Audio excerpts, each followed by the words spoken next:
चलिए भक्तों, आज मैं जा रही हूँ, बहुत ही अच्छा व्रत है। माघ मास की कृष्ण पक्ष की चतुर्थी तिथि व्रत कथा सुनिए। ऋषि शर्मा ब्राह्मण की कथा।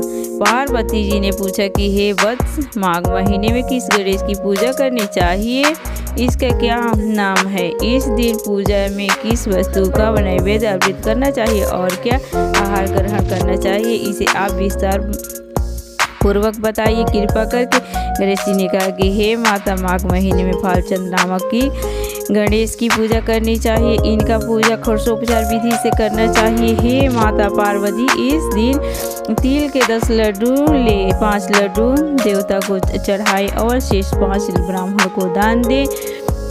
इसकी पूजा भक्ति पूर्वक करके उन्हें दक्षिणा देने के बाद उस 5 लड्डुओं का उन्हें प्रदान करे। ब्राह्मण को तिल के 10 लड्डू का स्वयं आहार करे। इस संबंध में मैं आपको राजा हरिश्चंद्र की वृत्तांत बताता हूँ। सतयुग में हरिश्चंद्र नामक एक प्रतापी राजा थे। वे 10 छात्र धर्म में कटु, सरल स्वभाव, सत्यनिष्ठा और विद्वान ब्राह्मण के पूजक थे। हे देवी, उनके शासन काल में अधर्म नाम की कोई वस्तु नहीं थी। उनके राज्य में कोई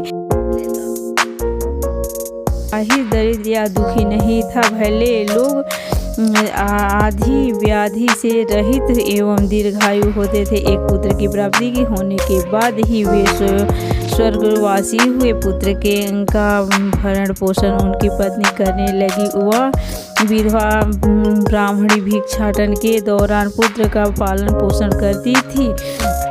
उस ब्राह्मणी ने माघ माह की संकटी चतुर्थी का व्रत किया। वह पतिव्रता ब्राह्मणी गोबर के गणेश जी की प्रतिमा बना करके सदैव पूजा करती थी। हे पार्वती, भिक्षाटन के द्वारा ही उन्हें पूर्वोक्त रीति से तिल के 10 लड्डू बनाए। इसी बीच उसका पुत्र गणेश जी की मूर्ति गले में बांधकर स्वेच्छा से खेलने के लिए बाहर चला गया। तो 5 वर्षीय बालक को जबरन पकड़ करके अपने उस ब्राह्मणी के पकाने के लिए उसमें आग लगा दी। उधर उसकी माता अपने बच्चों को ढूंढने लगी। उसे न पाकर वह बड़ी व्याकुल हुई। वह ब्राह्मणी विलाप करती हुई गणेश जी की प्रार्थना करने लगी। हे गणेश जी, विशाल शरीर वाले, हे सत्य नारायण की लाली के सदृश कांति वाले, हे सुंदर जटा समूह को धारण करने वाले, आप इस दुखी की रक्षा कीजिए। हे गजानन, हे 4 भुजाओं वाले, हे मस्तक पे चंद्रमा को धारण करने वाले, हे विनायक, हे अनाथों के नाथ, हे वरदायक, हे मैं पुत्र के वियोग में व्याकुल हूँ, आप मेरी रक्षा कीजिए। वह ब्राह्मणी इसी प्रकार आधी रात तक विलाप करती रही। प्रातःकाल होने पर कुम्हार अपने पके हुए बर्तनों को देखने के लिए आया। तब उसने आवा खोला तो देखा तो उसमें जांघों तक पानी जमा हुआ पाया। और इससे भी अधिक आश्चर्य हुआ जब कि उसमें बैठे एक खेलते हुए बालक को देखा। ऐसी अद्भुत घटना को देखकर वह भयभीत कांपने लगे और इस बात की सूचना अपने राज दरबार में दी। उन्होंने राज्यसभा में अपने कुकृत्य का वर्णन किया। कुम्हार ने अपना गलती का एहसास किया। कहा कि हे महाबाहु, हे प्रज्वलित अग्नि के समान तेज वाले, हे महाराज हरिश्चंद्र, मैं अपने दुष्कर्म के लिए वध के युक्त हूँ। उसने आगे कहा, हे महाराज, कन्या के विवाह के लिए मैंने कई बार मिट्टी के बर्तन पकाने के लिए आवा लगाया, परंतु मेरे बर्तन कभी भी नहीं पके और सदैव कच्चे ही रह गए। तब मैंने भयभीत होकर एक तांत्रिक से इसका कारण पूछा। उसने कहा कि चुपचाप किसी लड़के की तुम बलि चढ़ा दो, कुम्हार आवा पक जाएगा। मैंने सोचा कि मैं किसके बलि की दे सकती हूँ, इस जिसके बालक की बलि दूंगी वह मुझे क्यों क्यों कर जीवित छोड़ने का इसी भय से मैं महाराज मैंने दृष्ट निश्चय किया कि इसे भी बैठाकर आग लगा दूं। मैंने अपनी पत्नी से परामर्श किया कि ऋषि शर्मा ब्राह्मण मृतक गए हैं, उनकी विधवा पत्नी भिक्षा मांगकर अपनी गुजारा करती है। अरे वह लड़के को लेकर क्या करेगी? मैं यदि उनके पुत्र की बलि दे दूं तो मेरे बर्तन पक जाएंगे। कर मैं इस करके रात में निश्चय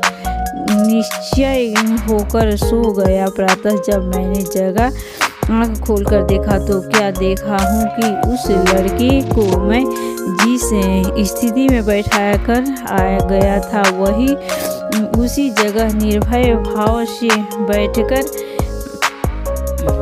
बैठा है और उसमें जांघ तक पानी भरा हुआ है। इस भयावह दृश्य से मैं कांप उठा और इसी सूचना देने आपके पास आया हूँ। कुम्हार की बात सुनकर राजा बहुत ही विस्मित हुए और उस लड़के को देखने के लिए आए बालक को प्रसन्न पूर्वक देखते हुए देखकर मंत्री से राजा ने कहा कि यह क्या बात है?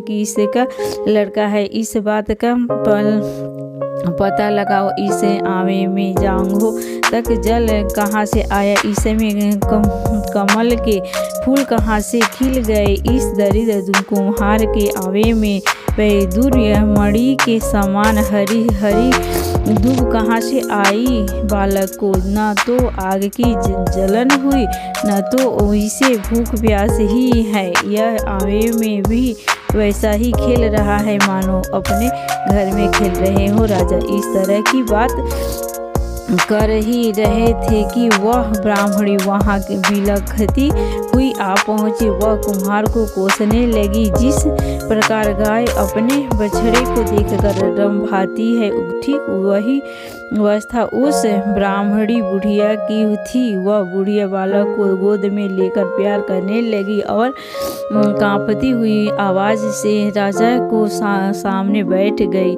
राजा हरिश्चंद्र ने पूछा कि हे ब्राह्मणी, इस बालक के न जलने का क्या कारण है? क्या तू कोई जादू जानती है अथवा तूने कोई धर्म आचरण किया है जिसके कारण बच्चे को आँच तक नहीं आई? राजा की बात सुनकर ब्राह्मणी ने कहा कि हे महाराज, मैं कोई जादू नहीं जानती हूँ, न तो कोई धर्म आचरण, तपस्या, योग, दान आदि की प्रक्रिया ही जानती हूँ। हे राजन, मैं तो संकटा चतुर्थी का व्रत करती हूँ। उसी व्रत के प्रभाव से मेरे पुत्र जीता जागता बच गया। ब्राह्मणी की बात सुनकर राजा ने कहा कि हे मेरे राज्य में संपूर्ण जनता इस संकटा चतुर्थी गणेश चतुर्थी का पूजन व्रत करे। इसमें कोई पूर्ण संपत्ति के हैं। राजा ने उसकी परिक्रमा करते हुए कहा कि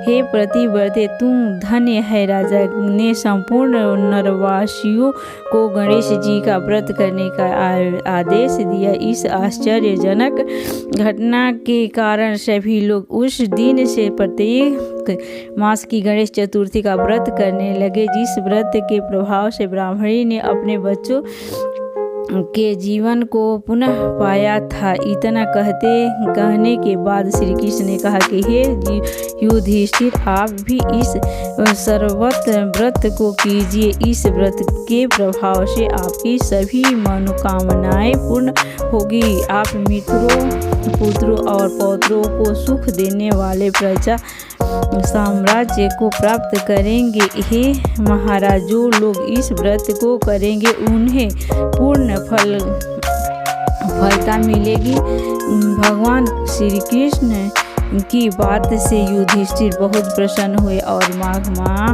कृष्ण पक्ष की गणेश चतुर्थी का व्रत करके निष्ठा राज्य भोगने लगे। बोलो बोलो कृष्ण भगवान की जय।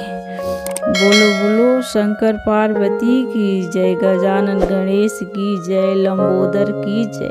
तो भक्तों, आप सभी से प्रार्थना है कि कथा सुन करके अपने हर मनोकामना पूर्ण कर सकते हैं। ज़्यादा से ज़्यादा संख्या में गणेश चतुर्थी का व्रत करके अपना हर मनोकामना पूर्ण कर सकते हैं। बोलो बोलो गणेश